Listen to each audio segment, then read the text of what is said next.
Bristol has long been a notable force within British culture, and artists like Massive Attack have secured it a place on the modern musical landscape. The city itself plays host to many a touring band, from has-beens and gonna-bees to genuine superstars. This film will largely ignore such matters. Instead, let us float through a scene of volatile frivolity, lager taps and late licenses. This is Barfly Boogie. Welcome to the world of Bristolian pub rock. This is the Horseshoe in Downend. Bands usually grace its stage on Wednesdays and Sundays, but tonight the landlord is testing the viability of a Friday night. The band that's nominated for such a task? The Atomic Rays.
I've got a complete alter ego, really. I'm very boring and quite dull. Normally, I used to call it Terry Twilight after dinner mint.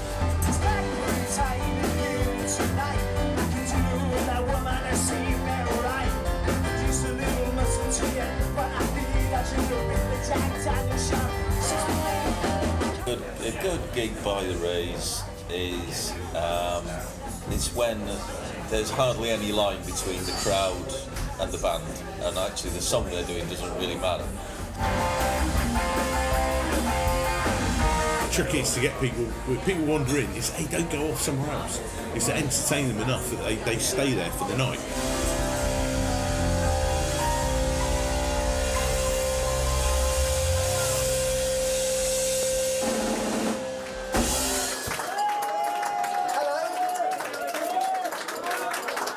So we've come gate crashed on your Friday evening at the Horseshoe. Thank you very much for not leaving and going to the Tamarind or something. Welcome to the human race, a celebration. It's the blue skies that we're waiting at today. It's the day we've waited for. So just hold my bed, with my hair, I just got my bed. Butterflies out in the sun, you know how I feel. The witches are lying. The people in the band obviously do it for the love of doing it. They're not doing it for any quick financial gain.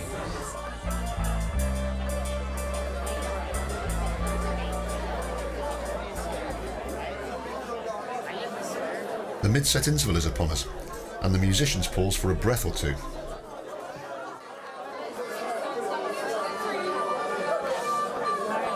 And at 36, 37, I just thought, well, I don't really see the point in continuing like writing my own songs and trying to get a band together and do that when it seems a pointless exercise, really. And that's the point, you resign from that and become a pop rock band.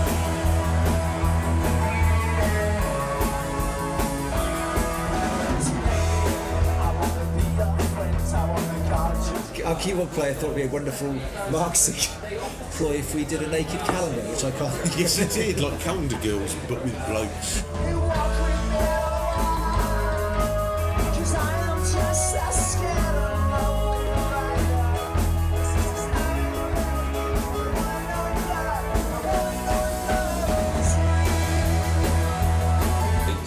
Well, I like that one, I like that one, I like that one.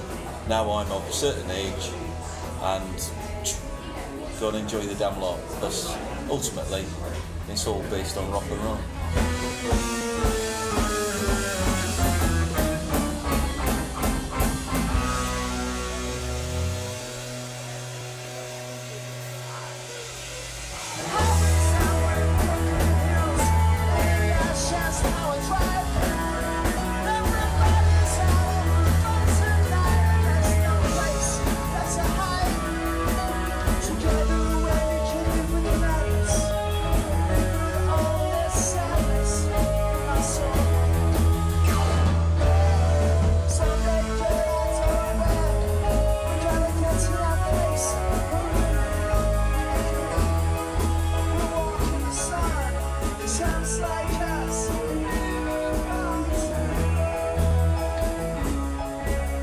Just like us.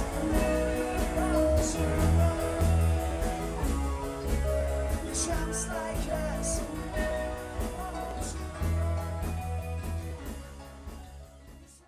I've discovered that I'm really good at making soup.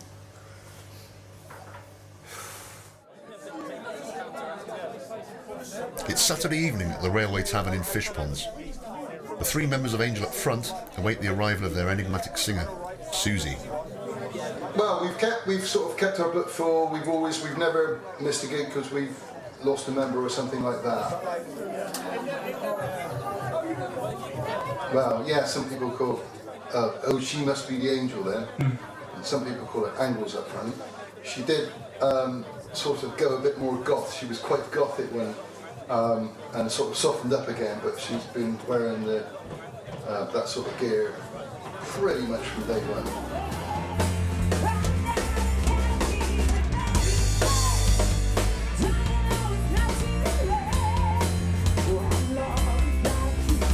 She tells us that she didn't always sing like that, she didn't always have that stretched voice.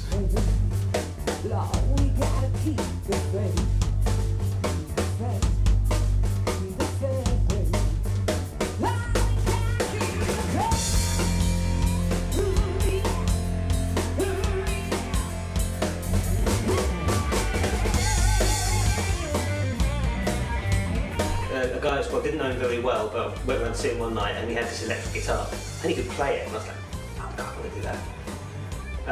We're going to spend the next couple of decades failing. Ben's bassist number 4. I've been in a couple of sort of smaller scale groups, but they've always been sort of 6 months practicing, 1 or 2 gigs and then falling apart, which is pretty much the running story really.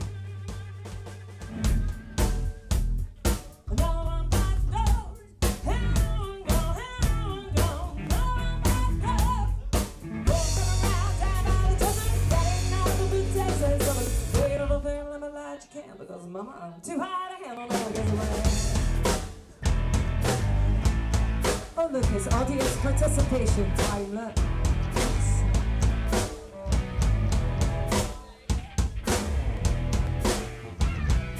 Volume 7 there, about a rocking machine. Movie must have been about 7. Yeah, we've had one gig where we played to 2 people. Yeah. I think. And we they daren't walk out. Yeah. But we thoroughly enjoyed it.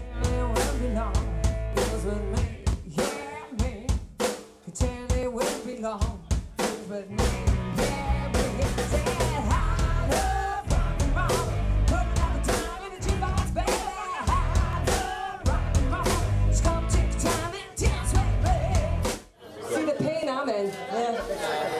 Oh, honestly, seriously, all you hear, seriously. No. In between sets.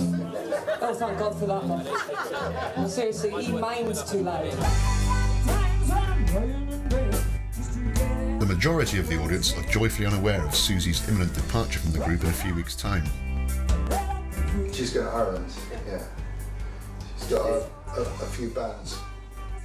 And basically it's just sort of like changes as good as a rest, really, I guess.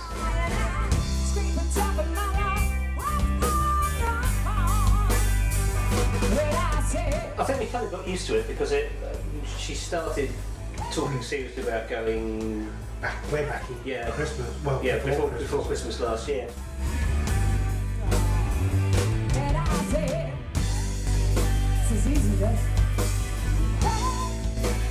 I'm not too bad. It's not too bad for me. I kind of always look forward anyway. So.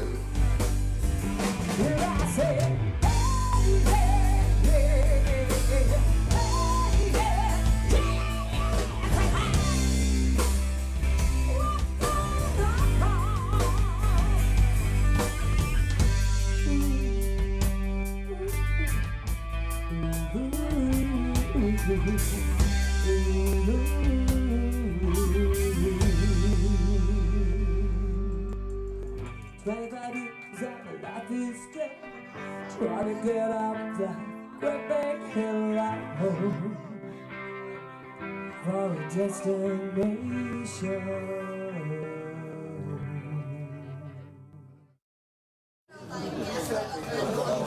This my Secret Santa present, and she had her first cider today. Merry Christmas. The weekend has arrived and winter is raising its festive head. With bands every Friday and Saturday, the Cat and Wheel on Gloucester Road is a treasured local hub for live music, and these four men go by the name Out and Running.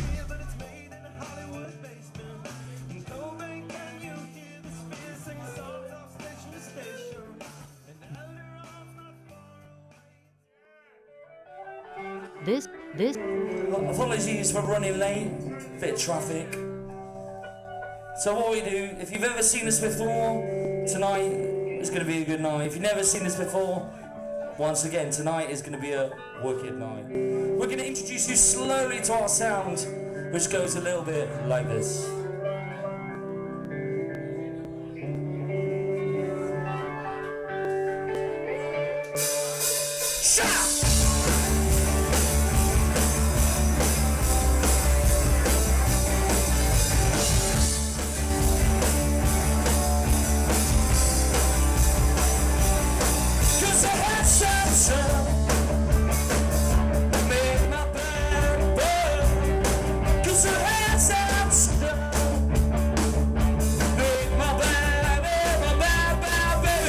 The band Out and Running's been going for quite a while.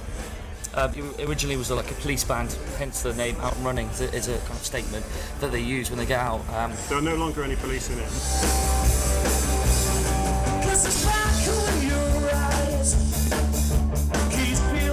Well, one original member left now, which is Chris, the bass player.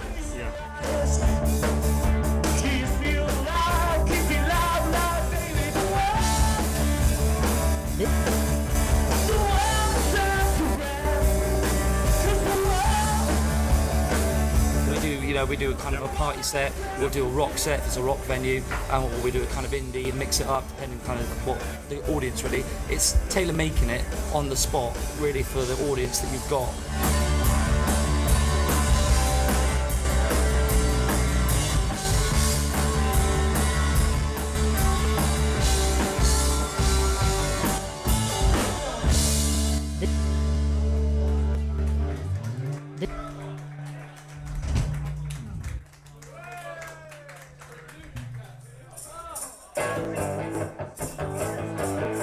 Well, I mean, I sell mobile phones.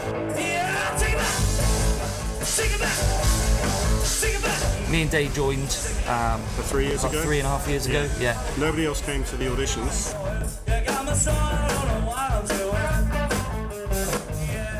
I kind of mixed it up with a bit of Anthony Kiedis, like Henry Rollins.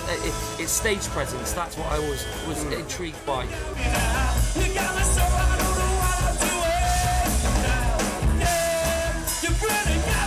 We're not just knocking out songs that are just from start to finish exactly the same. We try and vary it, which gives us freedom to be able to kind of play and just make it sound good, really.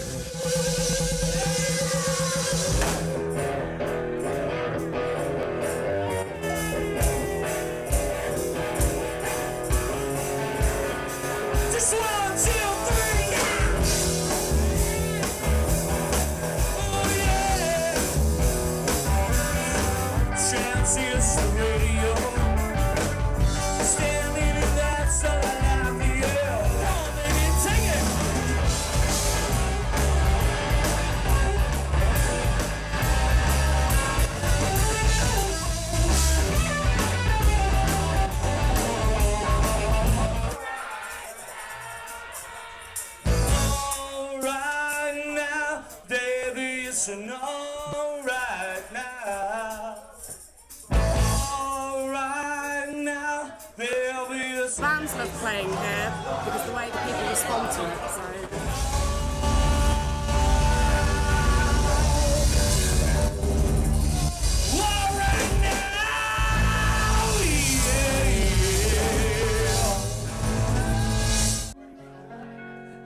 When there's nowhere else to run, it's the room for one more song. One more song. If you can't hold on, If you can't hold on, hold on.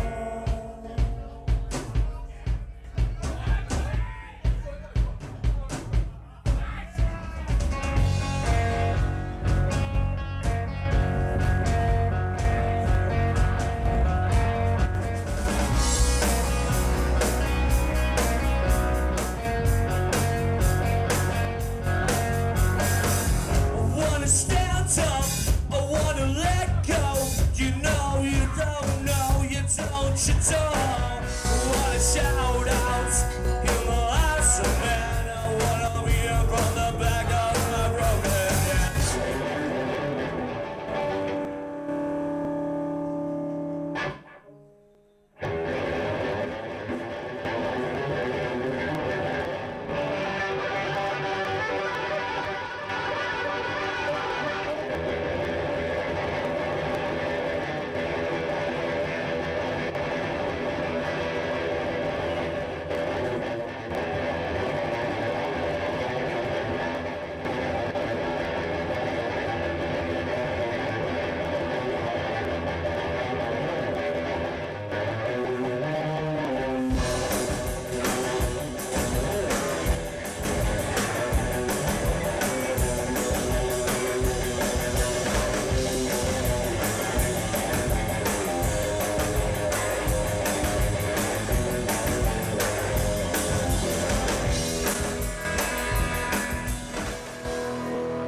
Sorry, mate.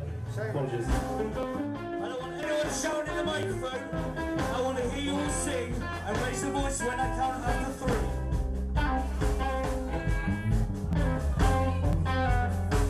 You ready? Wait for it.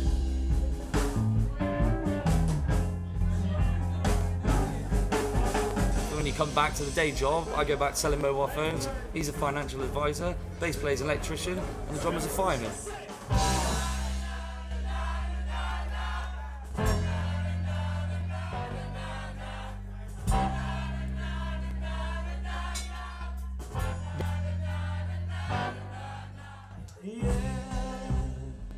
That's what I'm talking about.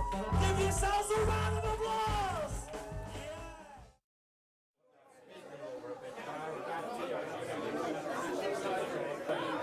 If you've turned up wanting to see ABBA, this song's for you.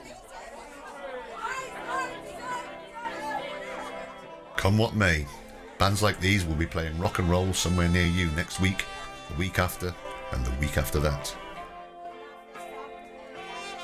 Their inexhaustible passion is what keeps the heart of many a Bristol pub beating, and the gods may bless them for that. I saw her today at the reception.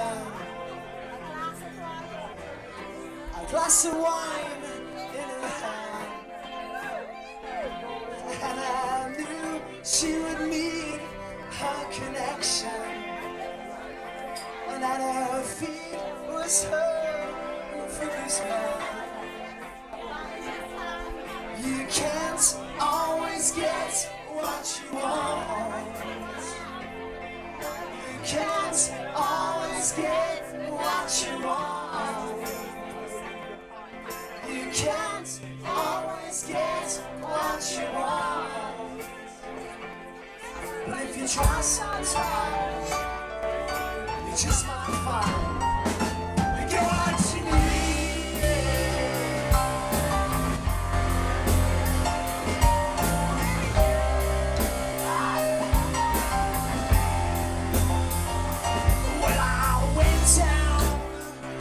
Demonstration to get my fair share of abuse.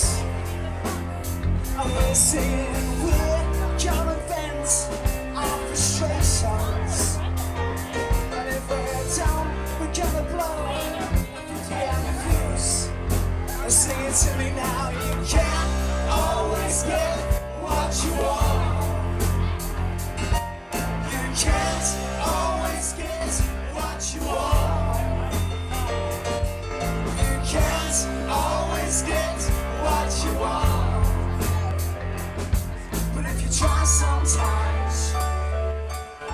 fine, fine. Get what you need.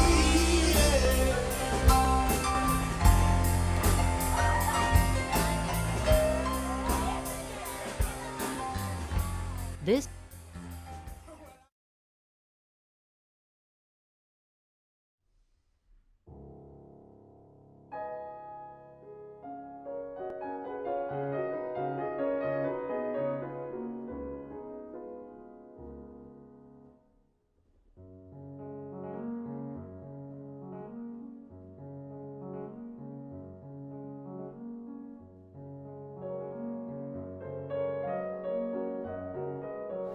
I think it was 10 years ago, and it was the very first year that the trail started, and we were only about 14 venues at the time, which is extraordinary when you think now, 10 years on, we're certainly 100 strong in artists. I think we were about 30 artists at the time.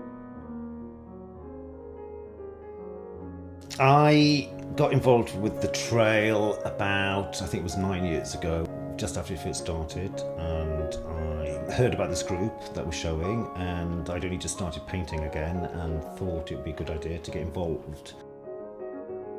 I think it was the artist Kath Reed, she lives around the corner, and a couple of other artists, they all lived on the same road.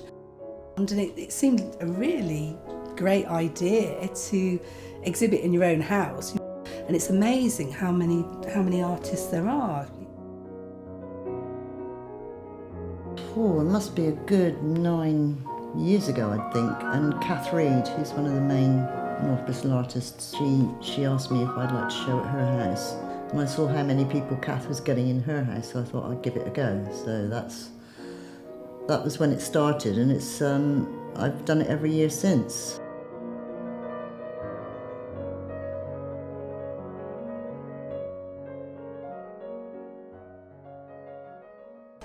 Well, I was actually just doing a sale in my front room in the house I lived in then, and an artist called Kath Reed was living 6 doors down. She is at number 6 and I'm at number 2A, and we happened to have chosen the same weekend to have an art exhibition of our work.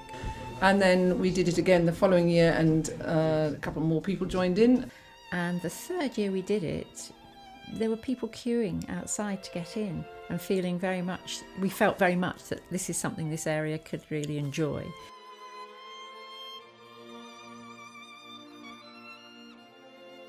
It's an event that people look forward to every year. The great thing about the art trail for me is I'm my own curator here. I don't have to move my work, it can stay in situ.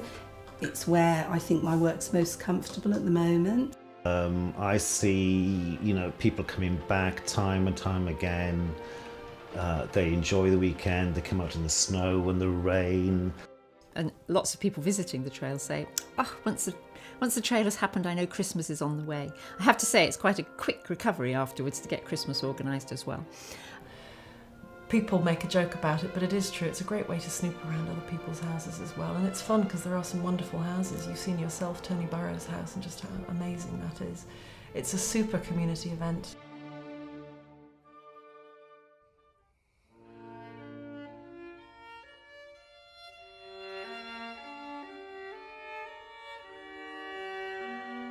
I like to work in oil, and what I tend to do is I do an under sketch, and I layer it up. I never work on a blank canvas. I like to work on a canvas that's a different colour, just purely because white just seems a bit too scary.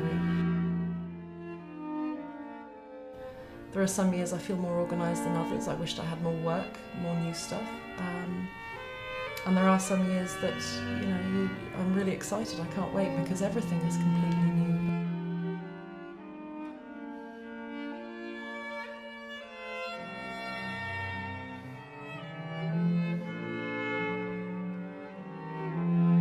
The idea of working with Aardman, it was just a dream come true really, so I submitted 3 designs and to my absolute delight 2 of them were accepted.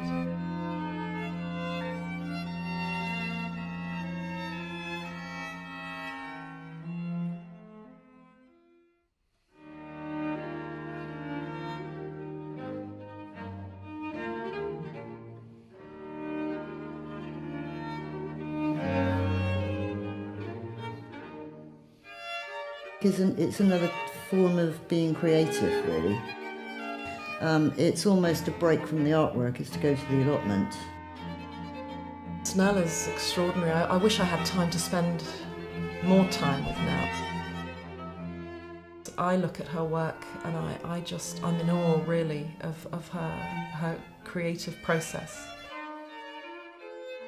My subject matter is quite varied. I can do anything from just still lifes through to quite surreal, odd stuff with odd characters in it and all sorts of gods and monsters and what have you. Or cats.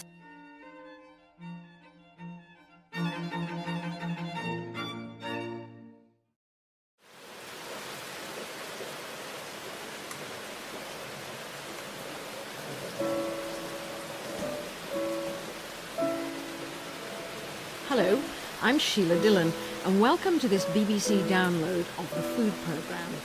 For information on the BBC's terms and conditions of use, visit www. I always say that I'm a realistic artist that really wants to break out as an abstract artist. I love patterns and textures and colours and light, and I like to grasp those things, but inevitably it comes back to me putting them into a sort of fairly realistic setting, just because that's how it comes out the end of my fingers. But this year was a little bit different than usual in the fact that it was only a 9-month year, and I'd come back from travelling for 3 months, very inspired by what I'd seen and wanting to work from those travels. And so it was a very different offering to the North Bristol Arts audience, in the fact that I had very few Bristol paintings and quite a lot of Australia and the countryside, Wiltshire countryside.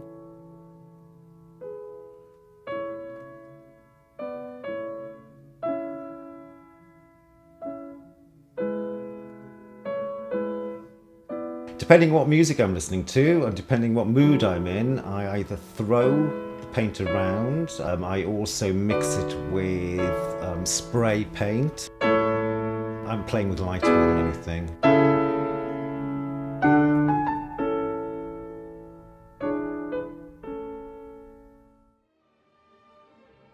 I think there is a need to be connected to creative people, and I thought, why not share that? So I've been teaching art and design, and I teach fashion as well. I also have days here in my house where people come and they just paint with me.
I often get people who recognise me in the street and say hello, and I'm not sure where I know them from, and I sometimes think, well, I must know them from the art trail. I might have been pointed out as the artist. Well, I was lucky enough to get a tip-off to go to Tony Burrow's house, and I don't think I've ever seen anything like it. It is wonderful. The ambience is brilliant. What Tony does and her passion for mosaics and her level of skill and the pure size of the artwork that she produces is just, it's second to none. I've got lots and lots of boxes of different colours and different textures old ceramics, vintage ceramics that I've bought and sadly smashed up, even though some of them might be worth something these days. I just get carried away and the artistic mood sets in, and while I'm doing it, sometimes I think, is this going to go next to this? This is a strange pattern, that's not going to go next to that. But somehow it seems to work.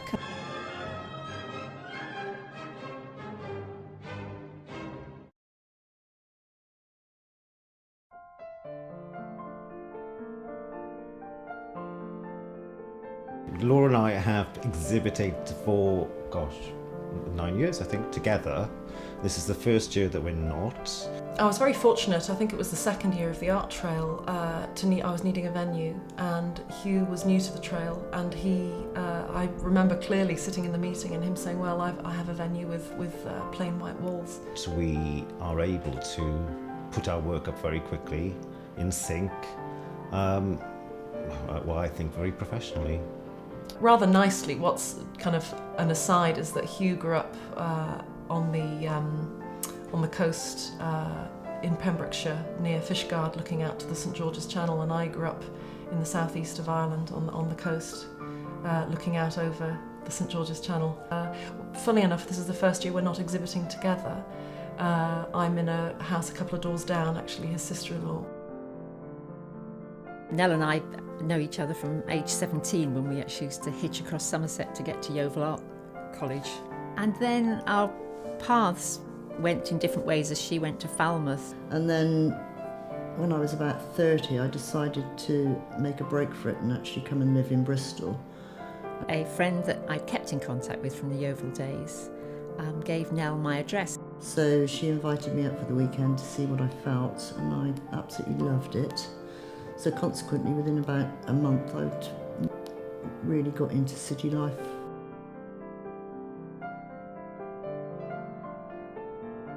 The main interest started in Bristol when I got the show, the one-person show at the Onofini. That was 1988, and that was my big break, really. The show was a complete sellout, which is unheard of at the Onofini, so that was really good. From there I got offered an exhibition in London. I sold from the London gallery, I sold to Saatchi & Saatchi. So I sold 4 pieces, which is still up in their boardroom to this day, I think.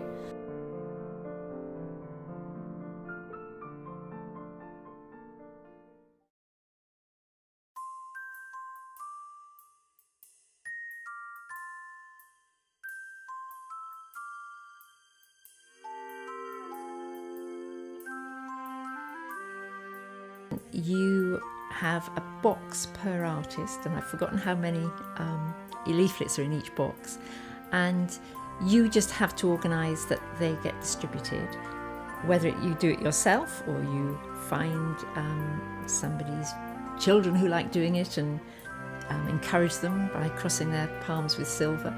But we found a collection place, because you need somewhere where everyone can come to on a day, and it's very, very strict because it's such a volume of boxes that can't live with those for very long. You get a folder on the day with all the support materials all at the same time when you collect your box. So your balloons, your bunting, quizzes for children are all there together. I think it's absolutely wonderful how it comes together. So nothing to do with me.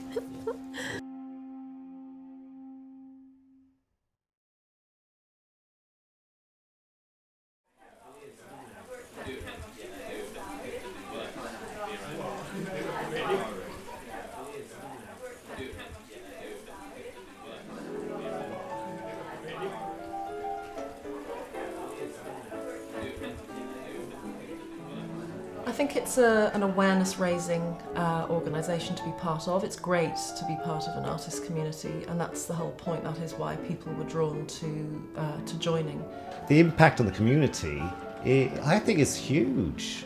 It's a really good, enjoyable weekend. It's exhausting, but it's really, really good fun. I think the pure fact that there's a waiting list, and that often the only way to get in is if a current artist takes a sabbatical, is proof enough that it works really well.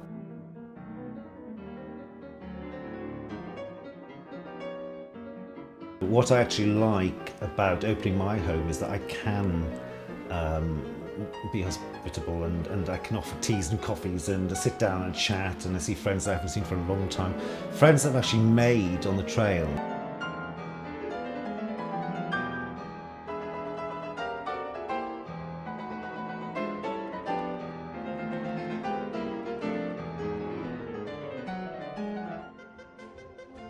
I tend not to show in galleries because they put such a price on top. I understand why they do, but the percentage they put on top kind of makes a lot of artwork inaccessible to a lot of people. So I'd much rather sell from here, and then I can sell them at basically at wholesale prices, I suppose.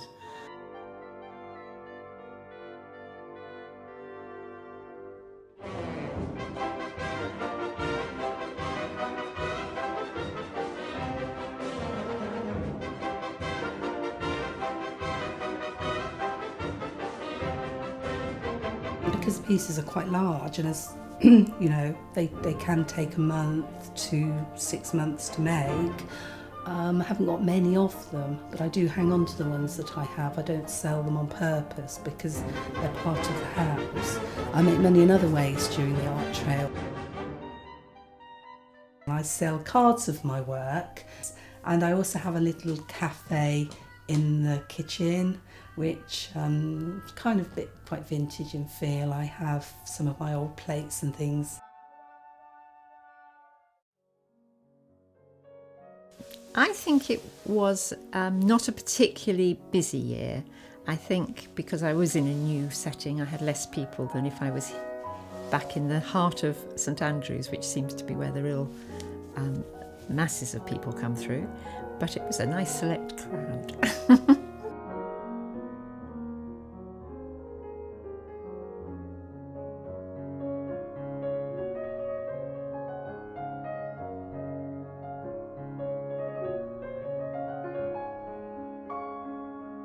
I was looking at the map, and I know that we've got people on the waiting list, and you do wonder, there's another debate to be had, if only we could have more people, whether they organise themselves for the same weekend and you could fill in some of the gaps, whether that would help or not, I don't know. It's a debate to be had.